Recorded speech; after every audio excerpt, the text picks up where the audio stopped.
ابا کا آنگن پریوں سے بھرا گیا، وہ سبھی سے بہت پیار کرتے تھے، مگر بیٹی کی چاہ بھی حسرت بنتی جا رہی تھی۔ تب نانی اماں نے کہا، جی بہلاتی، ارے بھائی، جب تمہارے 5 داماد گھر میں آئیں گے تو 5 بیٹے مل جائیں گے۔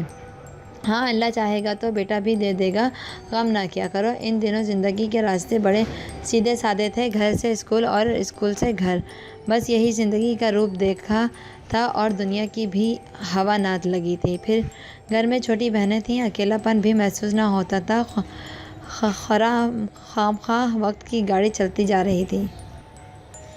ان دنوں عقل بھی کم تھی، ماضی کے بارے میں سوچا اور نہ کبھی مستقبل کے بارے میں غور کیا۔ جو کچھ تھا بس حال تھا، اور حال میں کوئی کمی نہ محسوس ہوئی، سوائے ایک کمی کے۔ سوچتی تھی کہ کاش میرا بھی کوئی بھائی ہوتا۔ اسکول میں لڑکیاں اپنے بھائیوں کے بارے میں باتیں کرتی، جی حسرت کرتا، کاش کسی کو میں بھائی جان کہہ کر بلا سکتی۔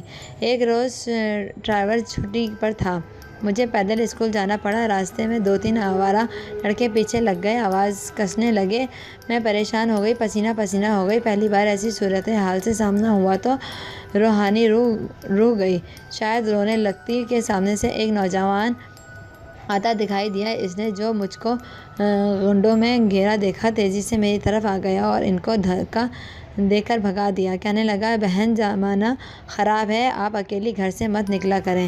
اس نے جو بہن کہا، میرے آنسو نکل آئے۔ کیا واقعی بھائی حسرت ہوتے ہیں، اللہ کی نعمت ہوتے ہیں، تبھی تو بہنیں ان پر مان کرتی ہیں۔ میں اس نوجوان سے اتنا متاثر ہوئی کہ میں اس کو بھائی بنا لیا۔ بتایا کہ ہم 5 بہنیں ہیں اور ہمارا کوئی بھائی نہیں ہے، اللہ نے آج آپ کو بڑے بھائی کے روپ میں بھیج دیا۔ اس کا نام الطاف تھا۔ اس نے کہا کہ وہ قریبی شہر سے یہاں پڑھنے آیا ہوا ہے، انجینئرنگ کا طالب علم ہے اور ہاسٹل میں رہتا ہے۔ اس روز اس نے اسکول تک مجھے چھوڑا، راستے میں اس کا ہاسٹل تھا، وہ بھی دکھایا کہ وہ میں سامنے فلاں روم میں نمبر میں رہتا ہوں، کبھی ضرورت ہو تو چوکیدار کو کہہ کر مجھے بلوا سکتی ہو۔ اس کا ہاسٹل ہمارے اسکول کے نزدیک تھا۔ میں نے چھٹی کا ٹائم بتا دیا تھا، چھٹی کے وقت وہ اسکول کے باہر کھڑا تھا۔ اسی روز مجھ کو گھر تک چھوڑنے بھی آیا، میں نے اپنا گھر دکھا دیا۔ اس کے بعد کبھی کبھی پیدل جانا ہوتا، میں ہاسٹل کے پاس ٹھہر کر چوکیدار سے کہتی، الطاف بھائی اوپر ہیں تو ذرا بلا دو، میں ان کی بہن شمائلہ ہوں۔ اگر وہ اوپر موجود ہوتے تو چوکیدار بلا لاتا، ورنہ کہہ دیتا کہ کالج گئے ہوئے ہیں۔ اس طرح ہماری کبھی کبھی ملاقات ہو جاتی اور ہم راستہ باتیں کرتے کرتے طے کر لیتے۔ سال گزرتا گیا تو الطاف بھائی کے سالانہ امتحان قریب آ گئے۔ وہ اب اکثر ہاسٹل میں ہوتے، امتحان کی تیاری کرتے۔ جب میں بلواتی آ جاتی، اسکول تک ساتھ دیتے، اکثر مجھے واپسی پر گھر تک بھی چھوڑ دیتے۔ مجھ کو بڑے بھائی کی خواہش تھی اور ان کو بہن کی۔ ہم نے اس مقدس رشتے کو جوڑا، دونوں کی خواہش پوری ہو گئی، مگر یہ مقدمہ رشتہ زیادہ دن تک چل نہ سکا کیونکہ امتحانات ہو گئے، وہ اپنے شہر چلے گئے، ان کی تعلیم کا دورانیہ ختم ہو گیا تھا۔ 1 سال بعد الطاف بھائی ایک روز اچانک مجھے ایک شاپ پر مل گئے، بہت خوش ہوئے، میں بھی خوش ہوئی۔ شکوہ کیا، کیسے بھائی بنے ہو کہ پلٹ کر دیکھا بھی نہیں۔ کہنے لگے، کیسے تمہارے گھر ملنے آتا، تم نے کبھی نہ گھر والوں کو اس سے ملوایا اور نہ گھر کے اندر بلایا، لیکن اب میری نوکری یہاں ہو گئی ہے تو تم میرے گھر آ سکتی ہو، کیونکہ میری شادی ہو گئی ہے اور تمہاری بھابھی گھر میں ہوتی ہیں، کیا اپنی بھابھی سے نہ ملو گی؟ ہاں، اب میں امی جان کو آپ کے بارے میں بتا دوں گی، پھر ان کے ساتھ آپ کے گھر آؤں گی اپنی بھابھی سے ملنے۔ کیوں؟ صحیح نا؟ کیا تم پسند کرو گی اگر میں تم کو چوڑیاں لے کر دوں؟ کیونکہ ہمارے ہاں شادی پر بھائی اپنی بہنوں کو چوڑیاں دیتے ہیں۔ نہیں، رہنے دیں، میں نے جواب دیا، چوڑیاں گھر لے کر جاؤں گی تو امی سے کیا کہوں گی؟ پہلے ان کو بتا دوں آپ کے بارے میں، پھر لے لوں گی چوڑیاں بھی۔ یہ کہہ کر میں گھر آ گئی۔ الطاف بھائی نے تو میرا گھر دیکھا ہوا تھا، مگر میں نے ان کا گھر نہیں دیکھا تھا۔ کئی بار سوچا کہ امی کو ان کے بارے میں بتا دوں، پھر ڈر بھی لگا کہ اگر انہوں نے ڈانٹ دیا تب کیا کروں گی۔ اسی گفتگو میں نہ بتا سکی۔ میٹرک پاس کر لیا تھا، کالج میں داخلہ لینا تھا، لہٰذا یہ سوچ کر چپ ہی رہی کہ پہلے کالج جانے کی اجازت تو مل جائے، ایسا نہ ہو امی جان ایسی باتیں سنا کر رکاوٹ ڈال دیں۔ کالج میں داخلہ لے لیا، نئی زندگی کا نیا روپ دیکھا، ان دنوں بہت خوش تھی۔ کچھ دن بعد ہمارے کالج میں فنکشن تھا، فنکشن ختم ہوا، کالج سے نکلی تو الطاف بھائی مل گئے۔ وہ اپنی بیگم کو لینے آئے ہوئے تھے، جن کی بھتیجی اس کالج میں پڑھتی تھی، اور اس نے الطاف بھائی کی بیوی کو فنکشن میں انوائٹ کیا تھا۔ آگے بڑھ کر ٹپاک سے ملی اور اپنے بیگم سے ملوایا۔ ان کی بیگم بولی شمائلہ آج موقع اچھا ہے، ہمارا گھر دیکھ لو، پھر امی کو لے کر آنا۔ میں نے تھوڑی دیر سوچا۔ ڈرائیور کو میں نے شام 4 بجے کا وقت دیا تھا اور فنکشن 3 بجے ختم ہو گیا تھا۔ 1 گھنٹہ باقی تھا، سو میں ان کی گاڑی میں بیٹھ گئی۔ گھر ان کے زیادہ دور نہ تھا، وہاں آدھے گھنٹہ بیٹھی، چائے وغیرہ کے بعد میں نے گھر جانے کا کہا۔ بھابھی بولی الطاف شمائلہ کو گھر چھوڑ آؤ، کہتے ہیں کہ جب شامت آتی ہے تو بتا کر نہیں آتی۔ جب الطاف بھائی نے گھر کے پاس مجھ کو گاڑی سے اتارا، اتفاق سے والد صاحب نے دیکھ لیا۔ وہ گھر پہنچے تو میں بھی فنکشن والے لباس میں تھی۔ تم کس کے ساتھ آئی ہو؟ ابو نے پوچھا۔ مجھ سے جلدی میں کوئی وضاحت، کوئی جواب نہ بن پڑا۔ میں ایک سہیلی کے ساتھ آئی ہوں، وہ مجھے گھر تک چھوڑ کر گئی ہے۔ ان کی تیوری ہر بل پٹکنے لگی، کیونکہ وہ دیکھ چکے تھے کہ جس گاڑی سے میں اتری تھی اس کو ایک نوجوان چلا رہا تھا اور گاڑی میں کوئی لڑکی یا عورت نہیں تھی۔ بولے تم جھوٹ بولتی ہو۔ میں بوکھلا گئی، کہا میں اپنے بھائی کے ساتھ آئی تھی۔ بھائی کے ساتھ؟ یہ بھائی تمہارا کہاں سے آ گیا؟ کیا جواب دیتی؟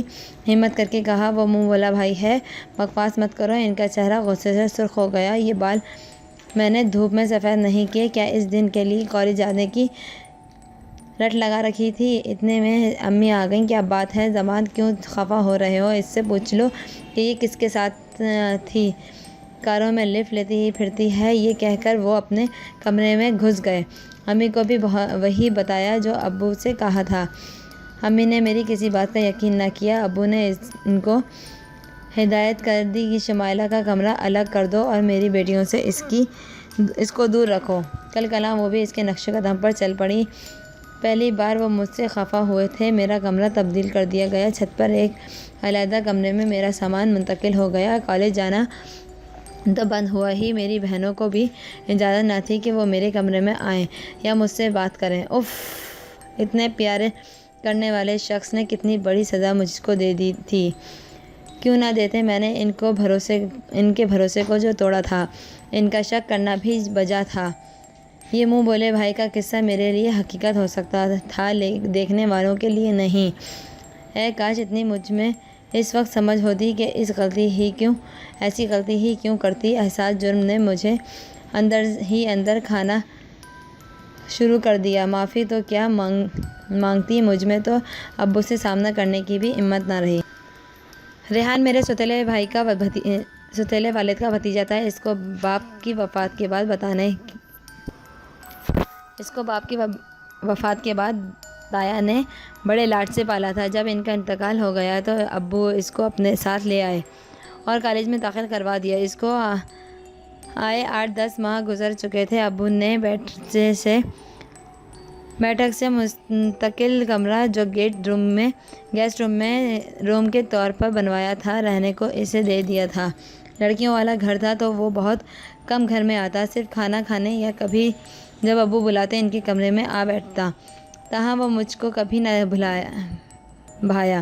پہلے روز سے ہی عجیب نظروں سے اس نے مجھے دیکھا اور میرے دل سے اتر گیا۔ کبھی بات کرنے کی کوشش بھی کی تو میں اس سے بات نہ کرتی تھی۔ جب اس کو اس امر کا علم ہوا کہ میں کالج سے واپسی کسی اجنبی نوجوان کی گاڑی میں آئی تھی، تبھی ابو مجھ سے ناراض ہیں اور سزا کے طور پر کمرہ علیحدہ کر دیا گیا ہے۔ اس نے موقع پر پا کر چھت پر میری دل جوئی کی کوشش کی۔ اس نے اس کو ڈانٹ دیا، میں تم سے بالکل بھی بات نہیں کرنا چاہتی۔ ابو امی گھر پر نہیں ہیں تو کیوں اوپر آ گئے ہو؟ وہ پہلے ہی مجھ سے ناراض ہیں۔ ناراض تو وہ تمہارے کرتوتوں کے سبب ہیں، نہ تم عشق عاشقی کا کھیل رچاتی نہ وہ ناراض ہوتے۔ اس نے جل بھن کر جواب دیا۔ مجھے بھی غصہ آ گیا۔ میں نے چپل اٹھا کر اس کو دے ماری اور غصے میں چلائی، چلے جاؤ، فوراً نکلو میرے کمرے سے۔ اچھا تو یہ بات ہے، غیروں پر عنایتیں اور اپنوں کو دھکا کار۔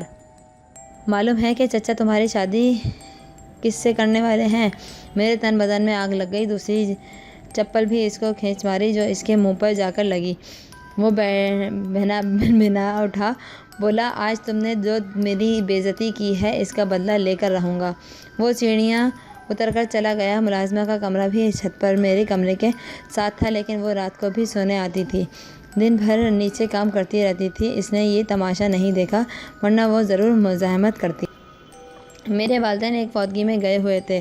چند گھنٹوں بعد وہ آ گئے۔ ان کو علم ہوا کہ پیچھے کیا ہوا ہے۔ امی اوپر آئیں، کہنے لگیں شمائلہ آ کر ابو سے معافی مانگ لو، وہ اتنے برے نہیں ہیں، لیکن باپ ہونے کے ناطے تو ظاہر ہے ایسی باتوں پر غصہ تو کیا ہی چاہتا ہے۔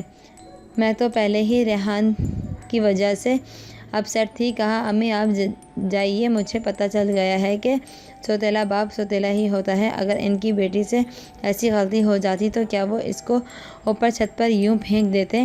مانگ لوں گی کسی وقت ان سے معافی۔ ابھی آپ جائیے۔ میرا خراب موڈ دیکھ کر وہ چلی گئیں۔ اس رات جب سب گھر والے سو رہے تھے اور مجھے نیند نہیں آ رہی تھی، میں نے کمرے میں آہٹ سنی، ڈر گئی۔ کون ہے؟ بے اختیار بولی۔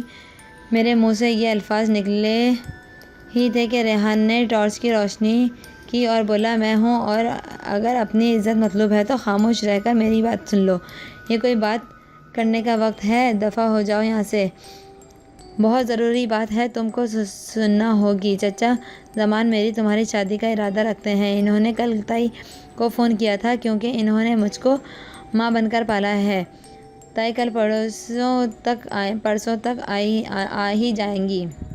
میں تم سے یہی پوچھنے آیا تھا کہ کیا تم اس رشتے سے راضی ہو؟ اس روز بھی یہی بات کرنا تھی، مگر تم نے بات سننے کی بجائے چپل میرے منہ پہ مار دی تھی۔ میں نے دانت بیچ کر کہا آخر تم کیا چاہتے ہو؟ کیا سوتیلا باپ مجھ کو اب تمہاری وجہ سے بدکردار کہہ کر گھر سے نکال دے؟